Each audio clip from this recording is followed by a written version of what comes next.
So I know this is a little bit of a bittersweet day with the news that Queen Elizabeth has passed today at the age of 96, and I just want to acknowledge that. And when someone dies at 96 after serving their country for 70 years as Queen, it's actually more celebratory that we should feel, I think, than sad. Today, though, we're going to celebrate someone who served Yale almost as long as president of this place. And that's Rick Levin, the 22nd president of Yale. I think of as my mentor in the sense that in preparation to be the 23rd president of Yale, but also a mentor to so many of us who are here today. I love that this is a reunion of sorts, and that we're seeing people who remind us all of working together 10 and 15 and 20 years ago.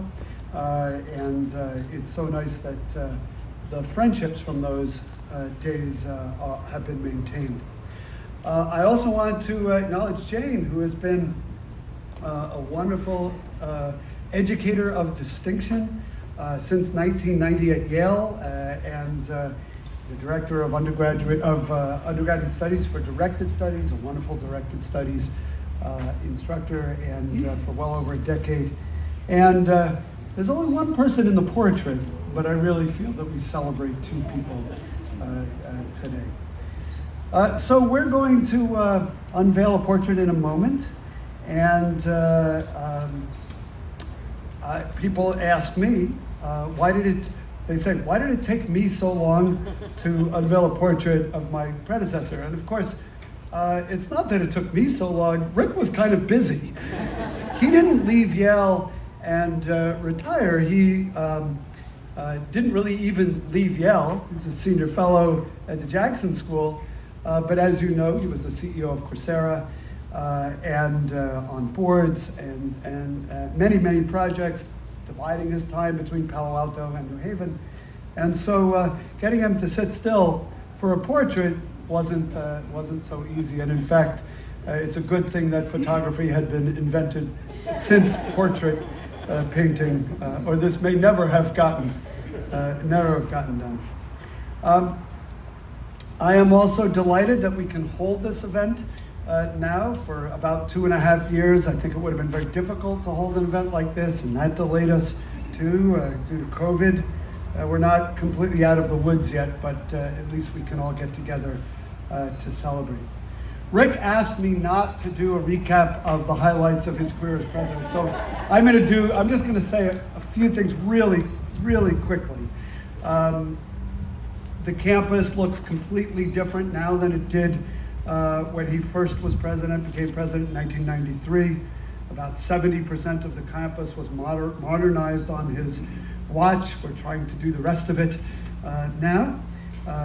New science facilities and programs, strengthening the humanities, focusing on the preeminence of Yale's academic offerings. But what I think he's most known for as president was the internationalization, the global exchanges, the scores of international initiatives initiated during his time as president, and the change in the nature of the relationship with the city of New Haven. Mayor DeStefano is here tonight, and he was Rick's partner during all of this. There he is.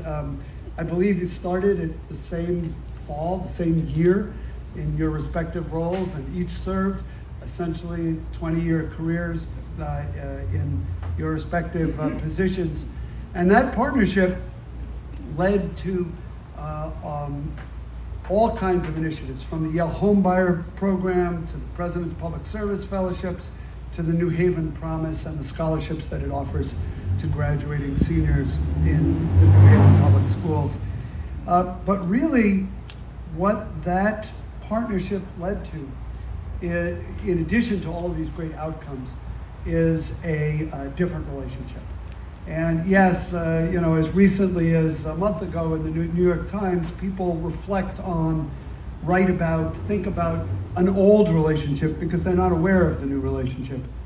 But it's a very different Yale and New Haven partnership than it has ever been, and that really is the legacy of Rick Levin and John DeStefano. And I know I'm very, very thankful for that. And increasingly, Justin Elliker is too. And so we appreciate that. Rick, it's a delight for Marta and I to host you and Jane and all of the friends who are here tonight to salute these achievements, but primarily to reveal a portrait that will remind students and faculty and staff for years to come of both what you looked like when you were 65, but truly of your legacy as, in my mind, Yale's most important president. I think this place has been so enriched by your presidency, and I am fortunate and lucky to be able to follow you in the role. With that, I want to call on Jack, who will talk a little bit about his portrait and I believe actually show it to us.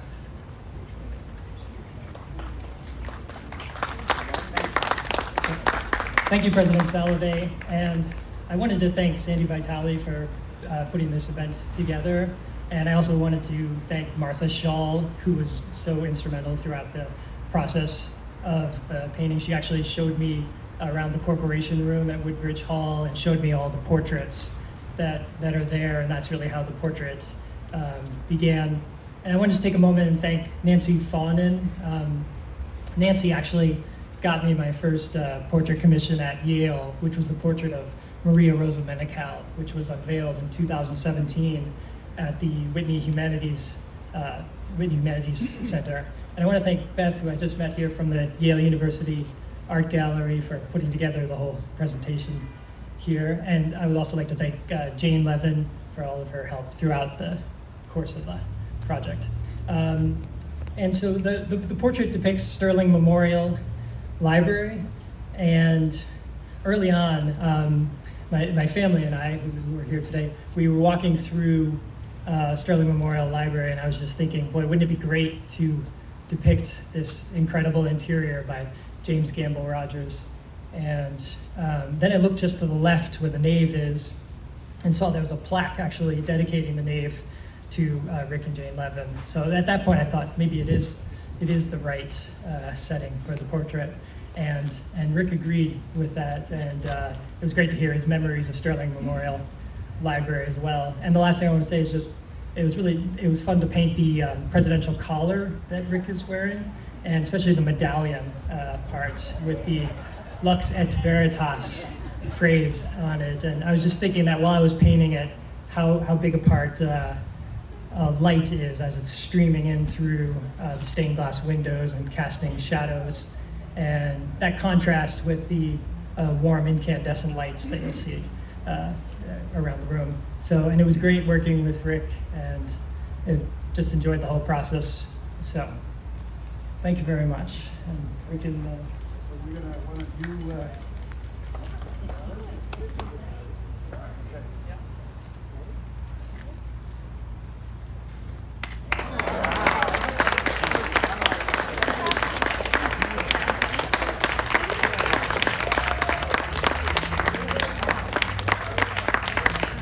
Now I'd like to call on Rick Levin to say a few words.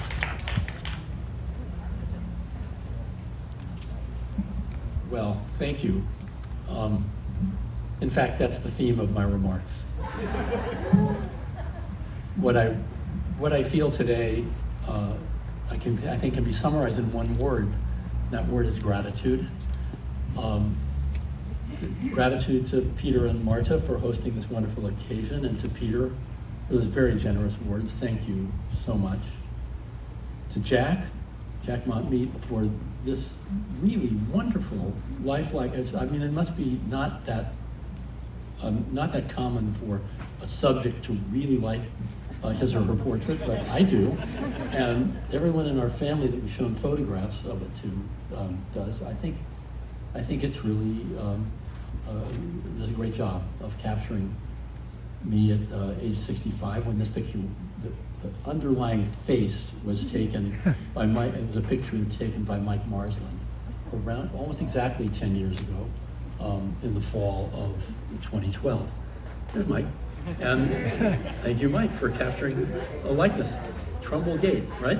Yeah, right in front of Trumbull Gate was that the actual photo. No, so Jack, you really did a wonderful rendering. It's great. And but the story is that we, of course, were very close friends to Maria Rosa Menacall. And while we had no role in the selection of Jack to do that portrait, once he completed it, I knew who I wanted to do my portrait. So we thank you for that wonderful work as well. Gratitude also for having the opportunity to serve for 20 years, to serve a great institution, and to do my best to make it an even greater one. Really, it was, as I think everybody, you all know, you're the intimate inner circle, you all know, this was my destiny. It was.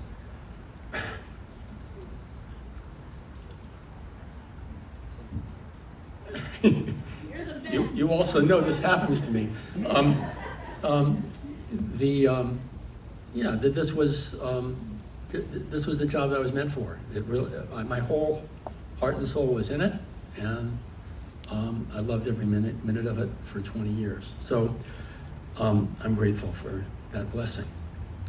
And finally, I'm grateful for this amazing team, or I should say these amazing teams, the officer team, the Woodbridge Hall team, the 43 Hill House team, and the City Hall team.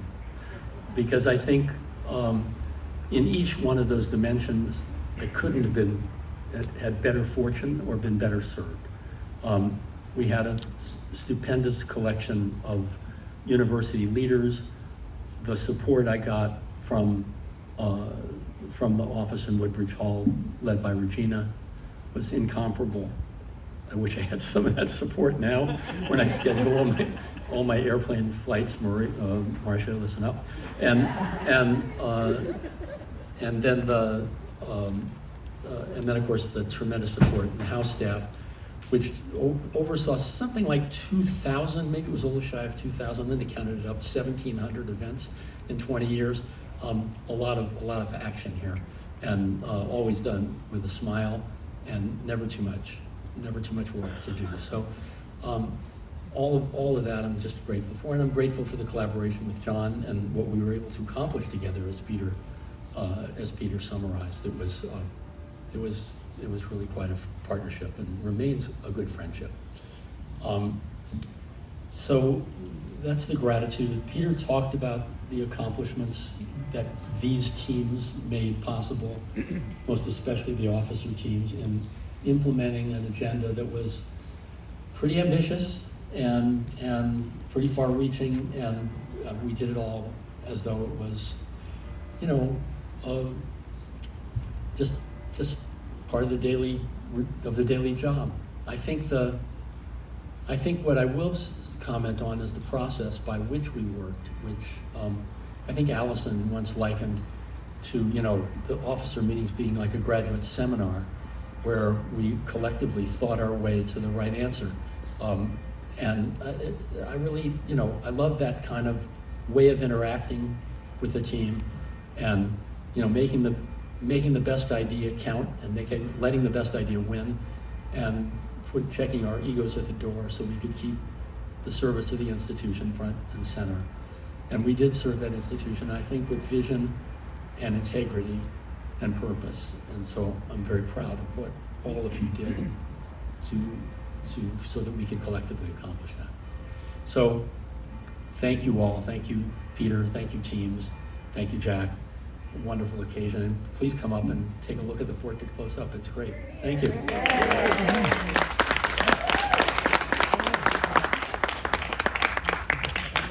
So, first of all, I'd ask you to join me in a toast.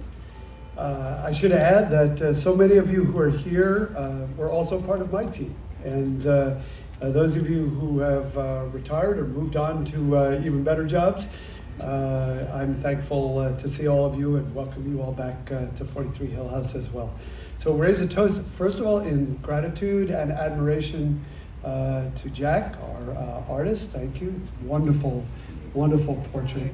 And of course, to Rick, 20 years as Yale's president, 10 years now, and 9 years continuing to be a supporter of me and of all of us, and most especially of this university.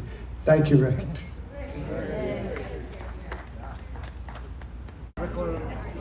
This is Rick Levin.